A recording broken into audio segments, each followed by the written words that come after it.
Yo, what's good, H-Town? It's Mo, back again with another episode of Kickin It, the show that brings you closer to your favorite Dynamo and Dash players. Now, here on this show, we do that in 3 segments. First is the first kick. That's where we do a deep dive into something that the player's passionate about. Second, we do a little creeping onto their social media, pick 3 posts, and ask them some questions. And last but not least, although some restrictions have been lifted, we still are all walking on eggshells, and we've got to ask the players what's helped them get through this entire thing, or what were their quarantine essentials.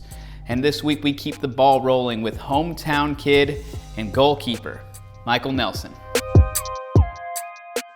Yo, what's up, everybody? We're back again with another episode of Kickin' It. This time we've got hometown kid, Michael Nelson. What's up, man? How you doing? Good. Thanks for having me. Yeah, absolutely. All right, so usually on the first kick, which is our first segment, which we're starting right now, we talk about a passion or something, just dives a little bit more into the personality off the pitch of our Dynamo players. And for you specifically, while I was doing my research, I was like, man, like I feel like you and I have some things in common. You know what I mean? Like we're both like 6-something, and but like no. Honestly, like it's I was like, okay, like this is cool. Like I'm from Rosenberg. So, okay. Like, I think that's where the parallels kind of, we're both outskirt Houston kids, you know? So how was that growing up? Just like, cause you're from Katy, right? Yeah. Cool. So how was that? I mean, maybe it's similar, but I want your take on it. How was it growing up on the outskirts of Houston and, you know, like coming in every now and then, seeing what it's like, and now to now being a young adult, you know, representing the city? Yeah, it's interesting because I didn't come downtown all that often when I was a kid. Like, Katy's only a 30-40 minute drive, but I spent like almost all of my time out there. I mean, obviously we would come downtown for sporting events and whatnot, but I could say I was from Houston for people that, you know, aren't from the Houston area because they wouldn't know Katy. But when I first moved downtown after I first got signed, I realized how little of Houston I actually knew. And Max Steves, who was drafted, I lived with him my rookie year, and he was like, all right, man, you got to show me around town. Like, you're the native, you know where all the spots are. I was like, dude, I don't know where anything is. Like, I know where, like, BBVA Stadium is. I know where Minute Maid Park and Toyota Center are, and maybe House of Blues, because I went to a few concerts in high school. But I was like, that's about all I got for you.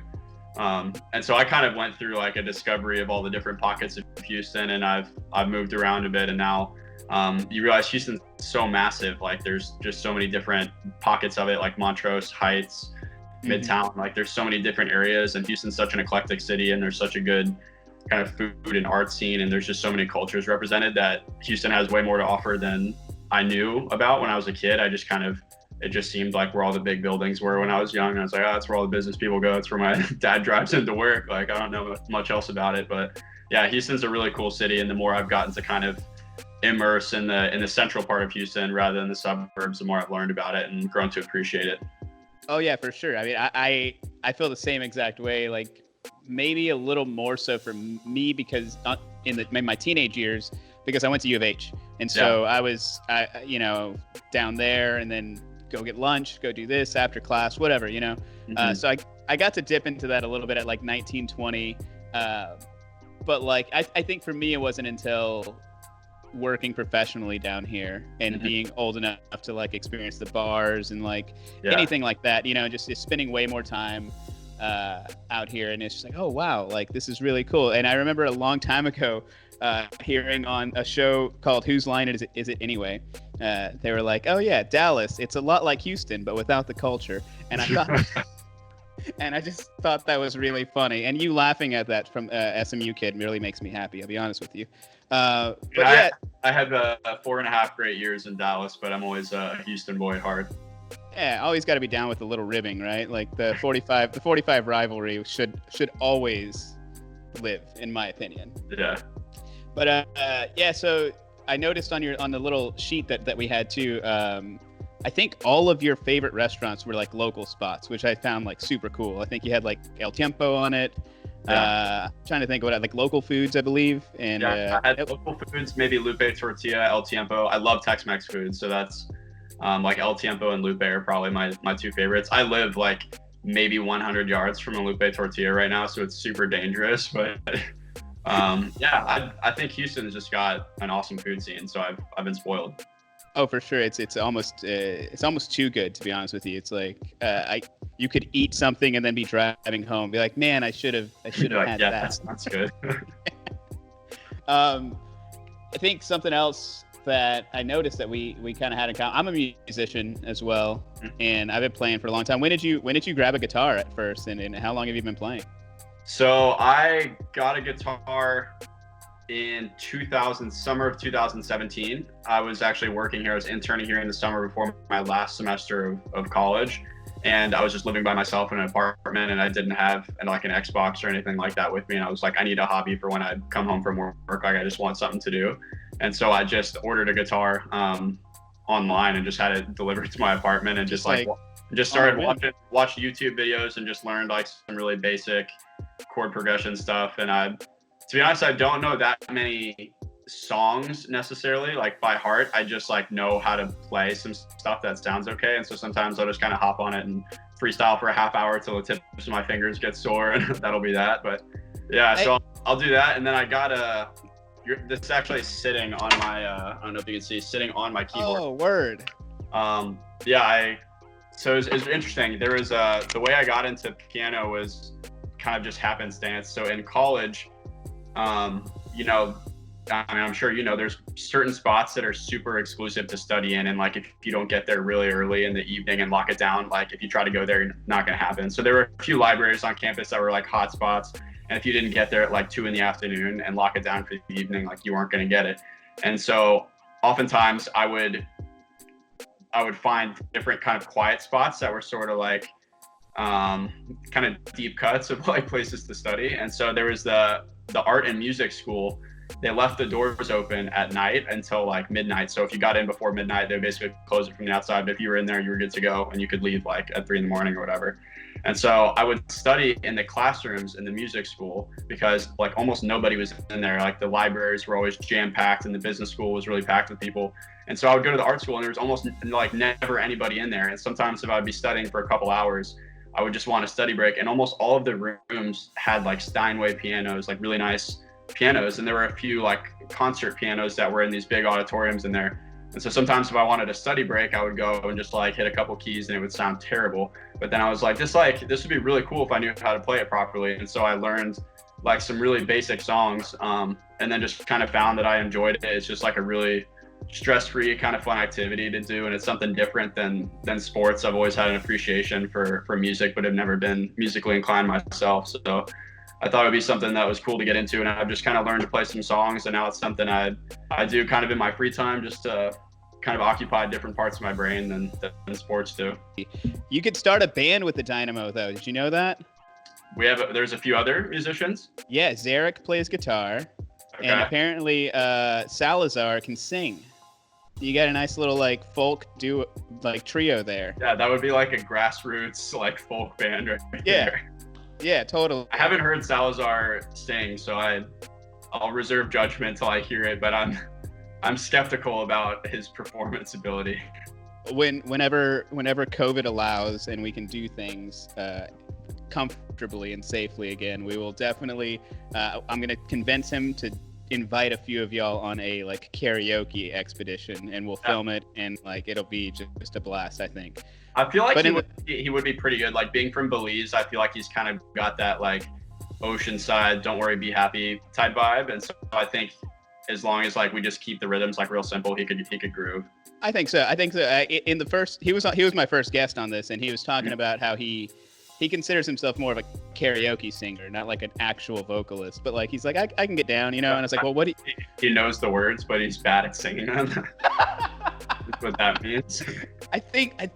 I didn't question him, man. I didn't because he started talking about Usher, and then I like got on an Usher kick. I was like, oh hell yeah, I love Usher. But yeah, that's what he said. I think we should pick a song. Zarek can learn it on guitar. You can learn it on piano, and then we'll just have auditions for vocalists. We won't give it to Michael just yet. Yeah, we'll have auditions. We could even do like a Skype or like Zoom call where like each of us is in a little quadrant of the screen, just like grooving out. Why not? That'd be awesome. Yeah, everybody just does it on GarageBand. Just record your parts on GarageBand. That'd be perfect. Man, okay, so that's a fantastic segue to our second segment, which is called Socially Awkward. I did a little bit of creeping on your social media. Love that. Yeah, absolutely. It's just kind of what I get paid to do. Yeah. I feel like I've got a fairly vanilla social media presence, so hopefully there's nothing too like on the edge there. Oh no, it's not very edgy, man. I would never do that to you. I would never put you on the spot too hardcore. But speaking of music, we were just talking about music and your love for music. I feel like what I do know about you is like you have a nice a nice taste in music, and B an appreciation for music more so than most people. But yeah, it's at White Oak. You and your fiance went to go see this artist here. Can you tell me a little bit about the artist and how you got into him, and then we'll talk about music after that. Yeah, his name's Corey Harper. He's based out of Portland, and it's a super interesting story. Zarek also knows him, I think, personally. He played in the Portland Timbers Academy when he was young, and it was just always like doing music on the side. And then once he was like, I don't know his life story to the year, but like 17 or 18, I think he realized he was probably better at music than he was at soccer and decided to pursue it full time. And I think he moved to California and started recording music. And so I actually saw him at there's one here in Houston now, the Rustic. They used to have the original location, I think, was in Dallas, and it was like close to campus. And on the weekends, it'd be like a great place if the weather was nice in the afternoon. You could go see some live music, have a beer, whatever. And so I went, and he was playing one day, and it was like, I just liked his music. He's got kind of like a folky John Mayer, can shred on the electric guitar type of vibe. And so like I've always liked that kind of music, just real like laid back, sounds good, dude that can just jam up there by himself with no support. I got a lot of respect for that. And so I listened to more of his music, and I've just kind of gained an appreciation for his sound over the years. And I reached out to him and messaged him when he was playing. I think it was his first show in Houston. He was here. He's opening for Noah Khan. I don't know if you know who that is, but he was opening for him. And so I went to the show and I sent him a message. And I was like, hey man, I'll be there tonight. I'd like love to catch up with you afterward. He responded to me and was like, yeah, dude, that'd be great. So after the show, we just kind of chatted about each of our life paths a little bit and just kind of wished him well on the tour and took that picture with him. But yeah, that was a cool concert. And that show at White Oak, that's a great place to see a concert for, obviously there's like the huge, like if you're going to see Beyonce, you're not going to see her at White Oak. You would see her at like NRG probably, and they would have people in the parking lot too. But White Oak is great for kind of like up and coming artists who might not have like huge followings. And that room, I think, was like max 80 to 100 people, but it's such a cool setting because you're only like 20 feet away from the artist at the time. So it's a great place to see someone. Yeah, I agree. It was he played upstairs? Yeah, I played in the upstairs room. Yeah, and both stages have like incredible sound there. Yeah, like the sound production is all like it's crystal clear. Because I've seen some shows outside too. I saw Tame Impala on the lawn outside. And that was a really cool show. Obviously like a completely different thing just because like there's a lot more like light production and things like that in the outdoor stage. But inside it's just like a dude on the stage and you standing right in front of him and you just get to listen to somebody play, and it's a really cool spot. Oh, for sure. I can attest on the other end of that too. It's also a very nice place to play. That stage is on stage. It sounds great too. You can hear all your bandmates and everything. It's really cool. Yeah. I played a little in there. Yeah. I've played there a few times with a couple of different bands. Nice. Yeah. So you'll have to come check us out sometime, man. That'd be great. Yeah, let me know for sure. Yeah. Moving on to photo number 2. Here we go. It's signing day. Tell me a little bit about just kind of like what the path to SMU was. Like, was there other interests? What brought you to SMU? That picture is like, obviously it's like special to me, but it's funny because if you look on the table, there's not actually a piece of paper in front of me. Like, all the time when you look at pictures of signing day, they've got like, there's like 5 hats on the table and the guy's like, I pick like Alabama football. And you're like, sweet. And there's papers that you're signing, but like, so I actually didn't have a single Division I offer to play college soccer. Yeah, I was kind of a late bloomer. I played at a smaller club. They've grown a lot in their academy now, but I didn't play academy in high school. And so I played high school soccer and played club, and I did well in high school. My senior year, I was first team All-State. And so that was enough to get basically an email response from SMU when I reached out to them, but like, I don't think they were gonna offer me. But I believe my high school coach and my club coach both reached out to SMU on my behalf and said, hey, like, I probably doesn't have that much exposure, but this kid's good enough to play if you give him the chance. And so I'd already applied to SMU. I applied to a bunch of schools, but I was set on going to UT. I had a roommate picked out and had put down the housing deposit and everything. And I was going to study petroleum engineering at UT. And then in April of my senior year, so we're talking like a month and a half away from graduating, the SMU coach reached out to me and was like, hey, we've got a couple extra roster spots. If you want to come up, like have a chat with us, see if it'd be a fit, and we can offer you a spot as like a walk-on essentially. And so I went up to the campus, beautiful campus, had a great meeting with them. They seemed like good people. Got to meet a few of the players, and it seemed like it was something I wanted to pursue. So I feel like even if it didn't go well, maybe the first semester I could always transfer after, but I felt like I needed to at least give it its opportunity.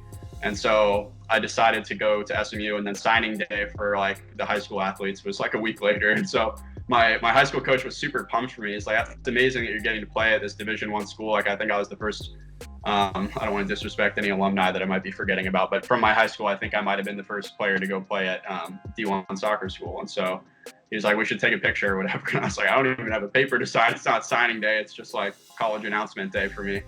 And so I took that picture, but I mean, it was really special. Like I got to be there with my family and my coach and people had been there. And like, I didn't know what it was going to turn into at SMU, but yeah, so I went to SMU, I redshirted my first year.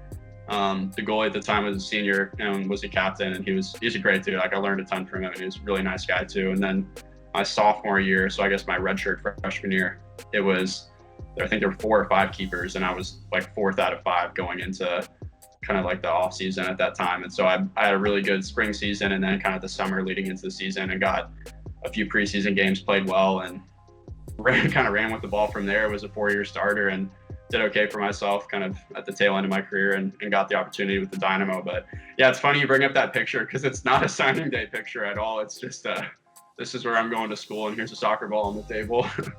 It's really funny. It's like change blindness, like to a certain extent. Besides, obviously, not two pictures, but like I completely did not even notice that, honestly, until you just pointed that out. Now it's like the only thing I can see. Yeah, right. It's a blank table because there wasn't any offer. I was too focused on like the people, you know. I was like, oh, that's a nice photo, and then like I never looked down. It's my third picture. Let's talk about that a little bit. This, you liked it and you put a ring on it. As Beyonce, we're throwing back to Beyonce. I took Beyonce's advice. I liked it enough, so I put a ring on it.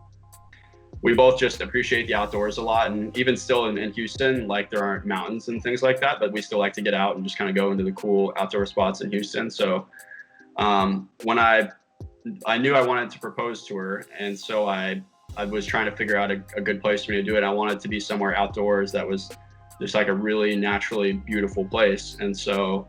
I was like, I gotta find a place that's cool but not cheesy. Like the Grand Canyon could be perceived as cheesy. I was like, let's do something a little bit off the beaten path.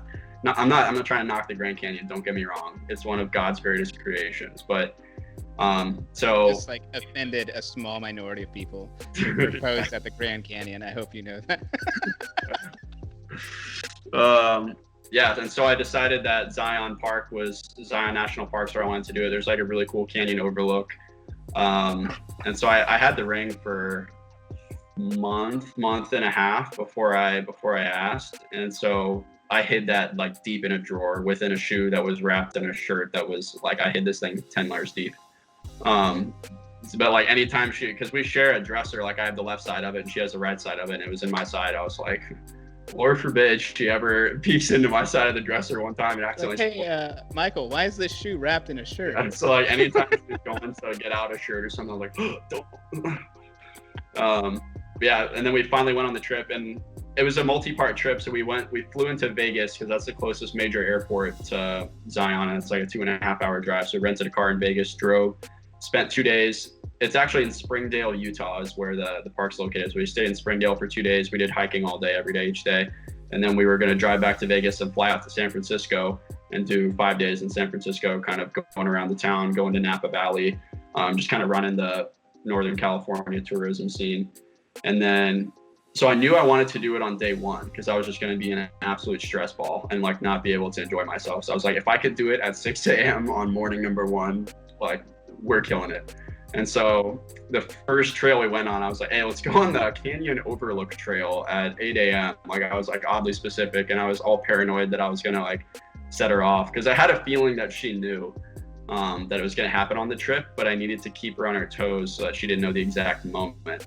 And so we hiked to the top of that trail, and it was really beautiful. Like there was some snow kind of on distant parts of the canyon. It was like, it's one of those things where pictures can do it some justice, but when you see it in person, it's completely different because there's just like depth and stuff that a camera can't capture, like that your eyes can. And so I was like, oh, we should take a picture. And so I pretended that I was taking a self timer on my phone and set it up and propped it up. And then I was actually taking a video. And then we backed up, and then I got on a knee and proposed to her, and we had it on video, and she cried like crazy. I cried a little bit too, but yeah, it was a really, really special moment.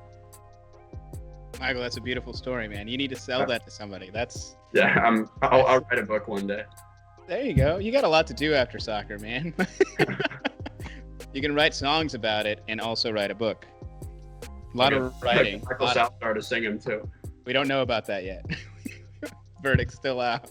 Yeah, he wouldn't sing for me, so verdict's still out. But that's a beautiful story. Like, honestly, that's amazing. Congratulations to y'all.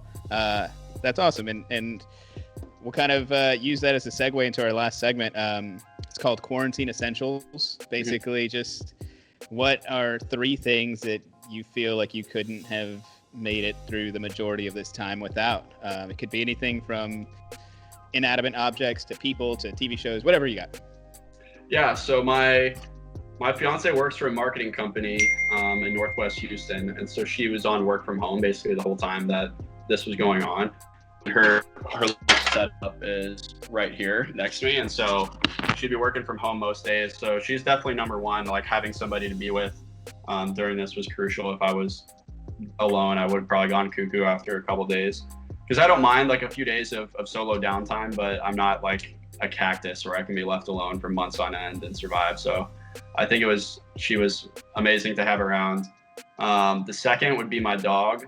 He just turned 1, a Great Pyrenees Border Collie mix, and he's just like an absolute goofball, but he kind of gave us excuses to get out and take really long walks and go to the parks. And honestly, he just does like some really stupid, funny stuff, and it's good for a few laughs every day. And he's like a really sweet dog. And then the third one, kind of a basic general answer, Wi-Fi. I'll just give you that. Like whether it's like Netflix, Hulu, Xbox Live, like whatever it may be, I think Wi-Fi was an absolute essential. So you say basic. I say that is actually critical thinking there, because no one said that, and I think that's so essential for today. It's all in thing, so I didn't have to pick between like Netflix or Xbox or anything like that. It's an all-encompassing digital entertainment answer. I like the answer. I appreciate that answer very much. Michael, it's awesome talking to you, man. Getting to know a lot about you. You're really funny, really cool dude. Is there anything specifically you want to say to the Dynamo fans out there patiently waiting for the return?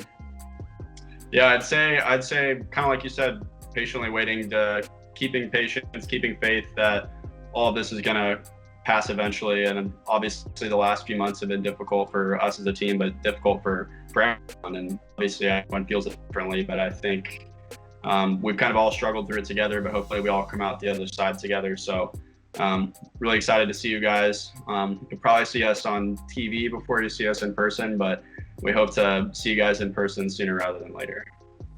Awesome. Michael, it was a pleasure. Thanks for coming on, man. See you soon at training. I'll be the guy behind the camera. Awesome. Yeah. Thank you so much for having me. Your hosting skills are vastly underrated.